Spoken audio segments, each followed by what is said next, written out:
आज मैं आप लोगों को सबसे पहले एंजाइम के बारे में बताऊंगी कि एंजाइम क्या है। तो एंजाइम जटिल नाइट्रोजनी कार्बनिक यौगिक है। ये जीवित पौधों एवं जंतुओं द्वारा उत्पन्न किए जाते हैं और ये उच्च अणुभार वाली प्रोटीन होती हैं।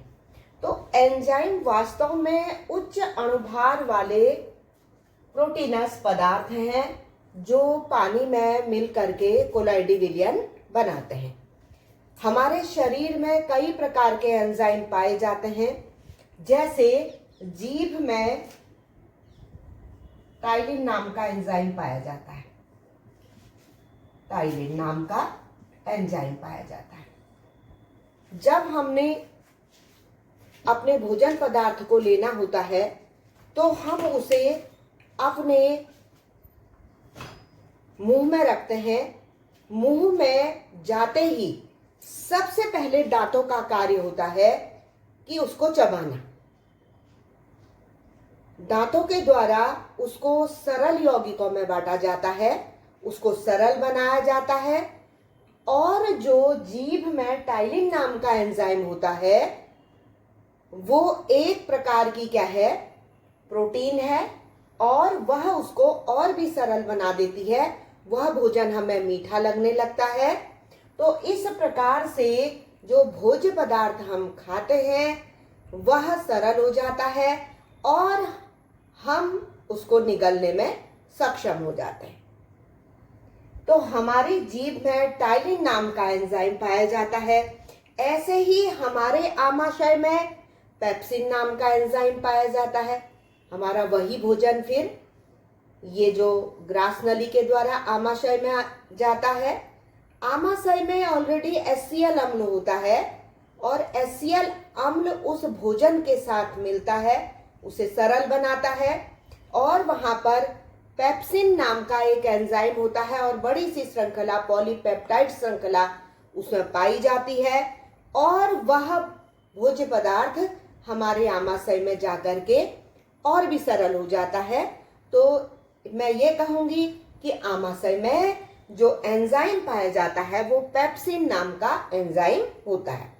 इसके बाद मैं फिर बताती हूँ वो भोजन आंतों में जाता है। तो आंतों में इरेप्सिन नाम का एंजाइम होता है। तो उसका कार्य भी क्या है कि उस भोजन को पचाना। और फिर ऐसे ही एक शरीर के अंग पैंक्रियास के बारे में बताऊंगी जिसमें कि ट्रिप्सिन नाम का एंजाइम पाया जाता है। तो यहाँ पर मैं आपको विभिन्न प्रकार के एंजाइमों के बारे में बता रही हूँ। टाइलिन, आपको बताया पेप्सिन, पेप्सिन के बाद आपको बताया ट्रिप्सिन, और उसके अलावा आपको बताया इसमें जो एंजाइम एक और मैंने आपको बताया वो एंजाइम आपका था यहां पर टाइलिन नाम का एंजाइम। तो इस प्रकार से हम ये कह सकते हैं कि ये जो एंजाइम के एक प्रकार में और मुझे याद आया इरेप्सिन। तो इस प्रकार हमारे जो हमारे शरीर में जो एंजाइम पाए जाते हैं वो विभिन्न प्रकार के होते हैं और उनका काम क्या होता है, भोजन को सरल बनाना।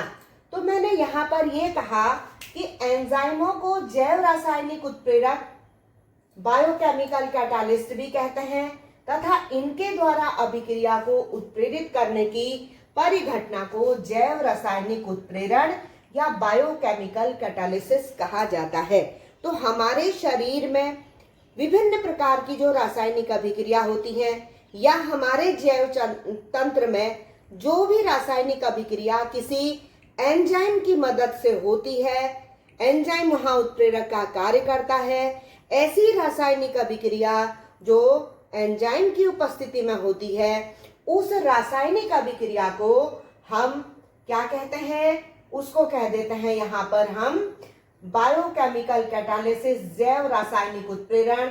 और उस बायोकेमिकल कैटालिसिस को ही दूसरे शब्दों में एंजाइम उत्प्रेरण भी कहा जाता है। तो ये जो एंजाइम उत्प्रेरण है वो एक प्रकार की विषमांगी अभिक्रिया है। कैसी अभिक्रिया है ये? विषमांगी। समांगी और विषमांगी आप जानते हैं।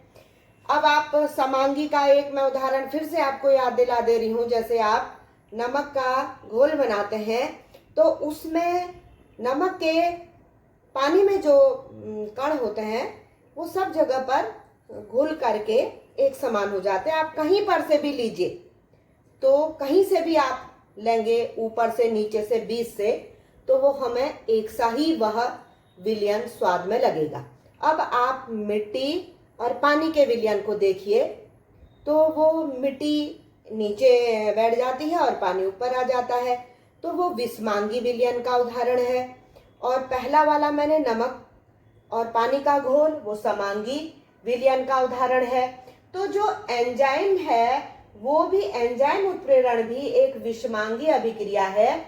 तो इसमें क्या होता है कि विषमांगी अभिक्रिया में जैसे समांगी और विषमांगी, विषमांगी में अभिकारक और उस अभिकारक, उत्प्रेरक और उत्पाद की जो अवस्थाएं होती हैं वो भिन्न भिन्न होती हैं। इसलिए हमने ये कहा कि एंजाइम उत्प्रेरण एक विषमांगी अभिक्रिया है। अब मैं आपको यहाँ पर इक्षु शर्करा का यहाँ पर जो प्रतिपन्न बताऊंगी, इन्वर्जन ऑफ केन शुगर। तो इक्षु शर्करा ये है C12H22O11। इक्षु शर्करा, इक्षु, इक्षु माने गन्ना, गन्ने की शर्करा, इसका हम यहाँ पर क्या कर रहे हैं? प्रतिपन्न कर रहे हैं।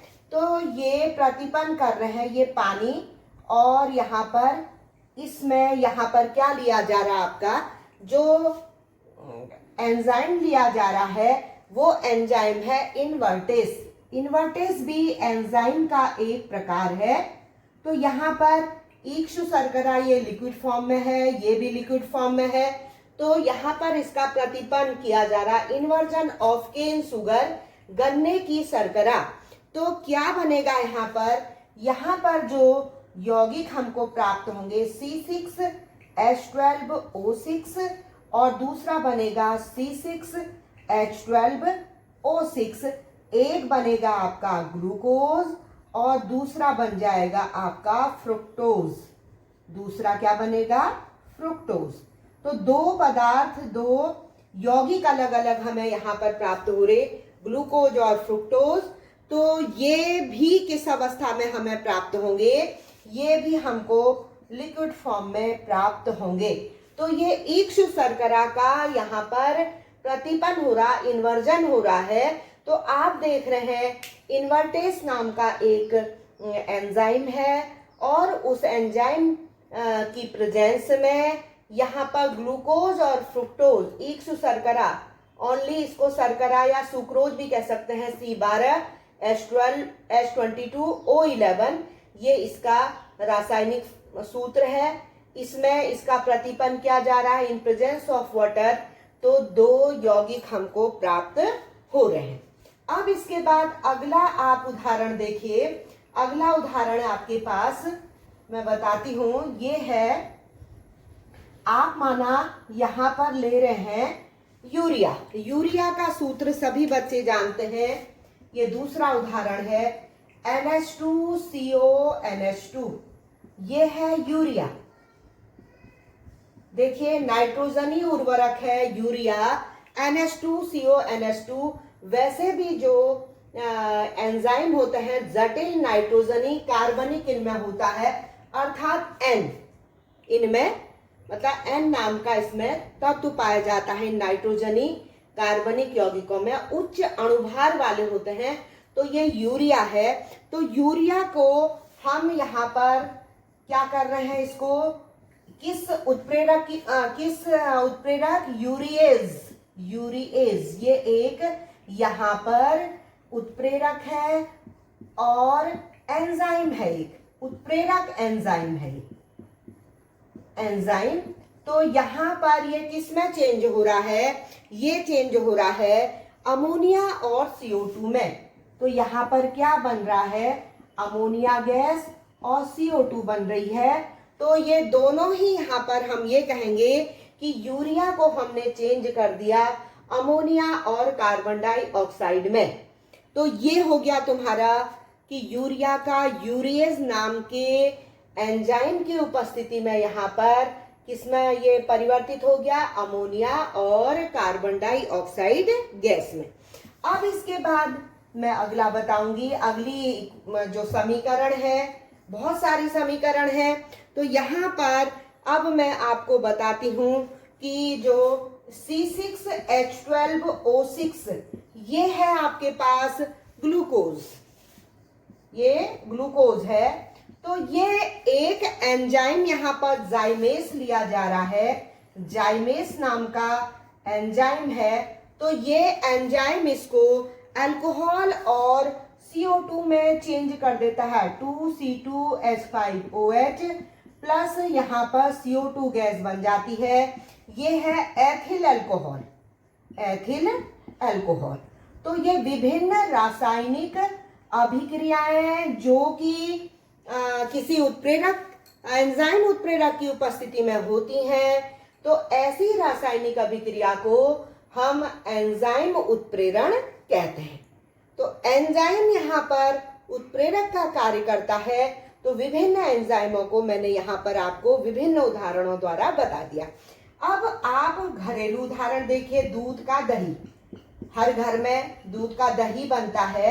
तो वहां पर जो एंजाइम काम करता है वो एंजाइम है बेसिलाई, बेसिलाई नाम का एक एंजाइम है। तो वो दूध को कन्वर्ट कर देता है दही में। अब ऐसे ही आपके पास माना ये है कि C2H5OH है, ये एथिल अल्कोहल है। एथिल अल्कोहल से आपको सिरका बनाना है। सिरका भी हमारे घरों में यूज होने वाला एक पदार्थ है। तो यहाँ पर Mycoderma acetyl bacilli, Mycoderma acetyl bacilli ये क्या करती है, माइकोडर्मा, ये जो माइकोडर्मा एसिटाइल बेसिलाई, बेसिलाई ये एक क्या है, यहाँ पर एंजाइम है। ये क्या करती है, ये अल्कोहल को ये सिरका में बदल देती है। तो आज मैंने आपको इतने सारे बता दिए हैं एंजाइम। अब मैं आपको बताऊंगी कि हमारे शरीर का ताप 37 डिग्री सेंटीग्रेड पर अगर हम एक समय का भोजन लेते हैं, तो यदि हमारे शरीर में एंजाइम नहीं होंगे, माना हमारी लार में टाइलिन नाम का एंजाइम नहीं होगा, तो वह खाना हमको 50 साल में भी नहीं पचेगा। उसको टाइम लग जाएगा, 50 साल बाद वो खाना पचेगा। इसका मतलब है कि आप नहीं रहेंगे। तो इन एंजाइमों का हमारे शरीर में इतना महत्व है। मैंने इस चैप्टर को थोड़ा सा एंजाइम के बारे में समझा करके सरल बनाने की कोशिश करी है, और अभी मैं इसमें आपको अगर हो पाएगा तो इसमें और भी कुछ आगे को बताऊंगी। Thank you.